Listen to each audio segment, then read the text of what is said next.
অনেক সময় যারা হেরে যায় তারা কারচুপির কথা বলেন। এটা আমরা দেখেছি। ন্যায্যভাবে হোক, অন্যায্যভাবেই হোক, এটা আমরা হুম, দেখেছি।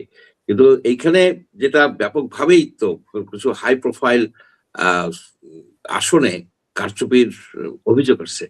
এই মুহূর্তে আমার পক্ষে কোনো কমেন্ট করা সম্ভব না যে, এই যে জামিরের এই আমির জামাতের যে আমির বললেন যে, "কি হয়েছে?" কিন্তু উনি কিন্তু সুনির্দিষ্ট ভাবে কিছু বললেন না যে, ব্যালট ফেলে দিছে নাকি অভিযোগ যখন করবেন, অভিযোগটার থাকা উচিত ছিল।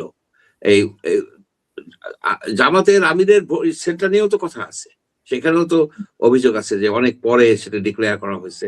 এই জায়গায় একটা প্যাটার্ন ও দেখা গেছে যে উম যেভাবে যেমন ইউনূস সাহ বলছিলেন এনসিপির ৬-৭ টা আ সিটে তাদেরকে উইন করায় তারা উইন করে আসবেন এবং সেভাবেই হইছে।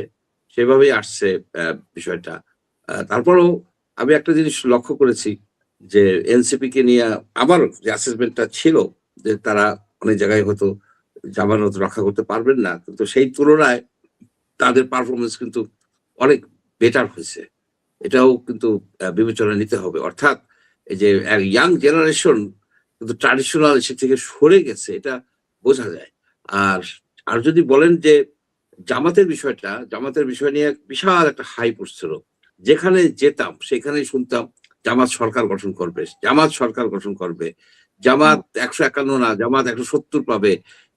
গোয়েন্দা রিপোর্ট ফেসবুকে সয়লাব হয়ে গেছে। শুধু ফেসবুক না। এমনকি হুম।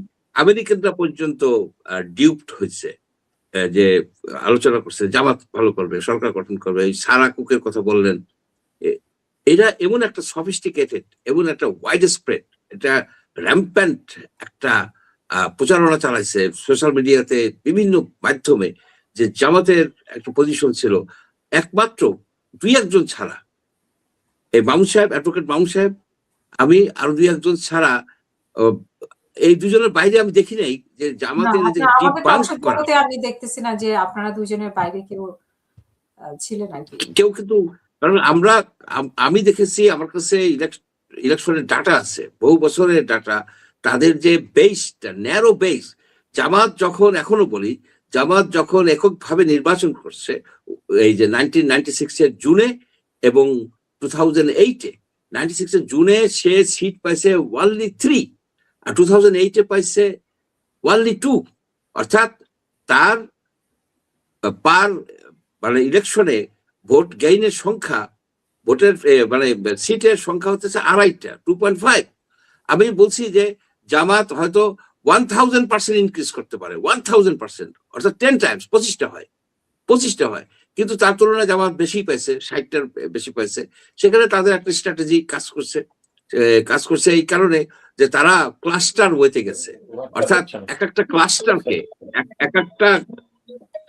এক একটা ক্লাস্টারকে ধরে যেমন আপনি দেখেন নীলফামারী বর্ডার এরিয়ার ক্লাস্টার ধরছে তারা নীলফামারী আপনি দেখেন নীলফামারীর এই ৫টার ভিতরে ৪টেই জামাত পেয়ে গেছে আপনি গাইবান্ধা দেখেন গাইবান্ধা কুড়িগ্রাম ওইখানে আরো একটাই করছে কি জামাত এই জাতীয় পার্টিকে তারা একেবারে নাস্তা নাবুদ করছে অর্থাৎ জাতীয় পার্টির ইলেকশনটাকে তারা নস্যাৎ করে দিছে কি কারণে নস্যাৎ করতে পারছে যে তারা একটা মামলা করছে এবং হামলা তো করছেই মামলাও করছে মামলা কইরা এমন একটা হ্যাঙ্গিং অবস্থায় আনছে জাতীয় পার্টি যারা সমর্থক তারা ১০ দিন আগেও জানতে পারতো না যে জাতীয় পার্টি অ্যাকচুয়ালি ইলেকশনে থাকতে পারবে কি পারবে না যারা আমরা ইলেকশন নিয়ে কিছু কাজ করছি ইলেকশন আমরা দেখেছি আমরা জানি যে যদি একটা প্রস্তুতি নেওয়া।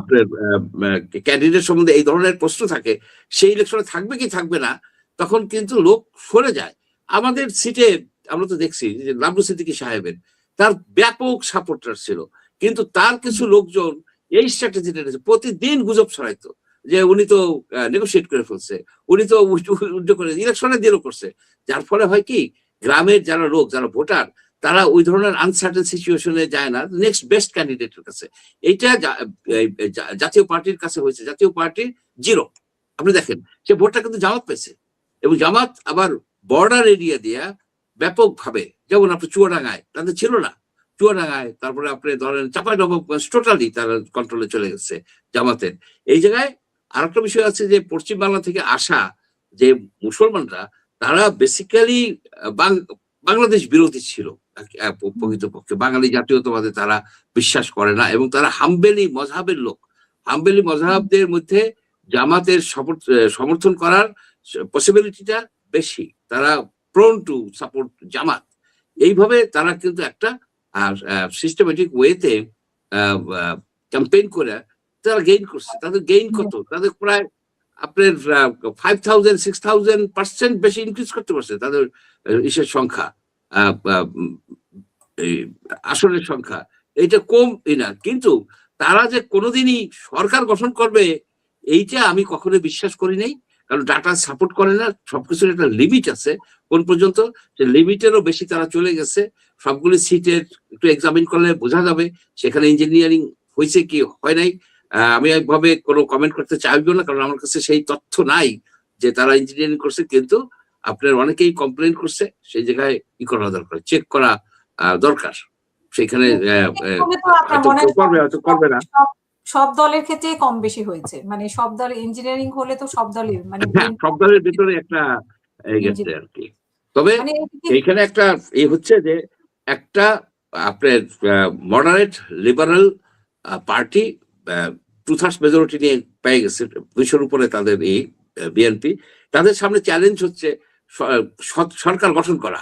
সরকার গঠন করা, তাদের তো গেজেট হওয়ার 72 আওয়ার্সের মধ্যে ওথ নিতে হবে, ওথ তো স্পিকার করা হবে। সেই স্পিকার কোথায়?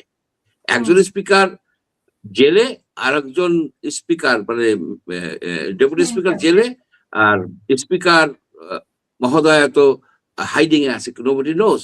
সেখানে একটা ঝামেলা হইতে পারে। স্পিকার ছাড়া মামুন সাহেব বলতে পারবেন, অন্য কেউ কিন্তু এদেরকে ওথ করাইতে পারবে না। অ্যাট দ্য সেম টাইম অধিবেশন ডাকবে প্রেসিডেন্ট। অধিবেশন ডাকার পরে ফার্স্ট কাজ হবে লিডার অফ দ্য হাউসকে এই করা, নির্বাচিত করা, এবং তারপরে স্পিকার নির্বাচিত করে এই স্পিকার, কারেন্ট স্পিকার, এখানে তো কারেন্ট স্পিকার, এখনো কিন্তু স্পিকার মানে অফিসে আছে, অফিস, সে রিজাইন করলেও সে রিজাইন অ্যাকসেপ্ট করছে কে? কেউ করে না। সুতরাং স্পিকার গ্যাভেলটা নেক্সট স্পিকারের হাতে দিয়ে দেবে। দেন এই হচ্ছে বাস্তবতা। এই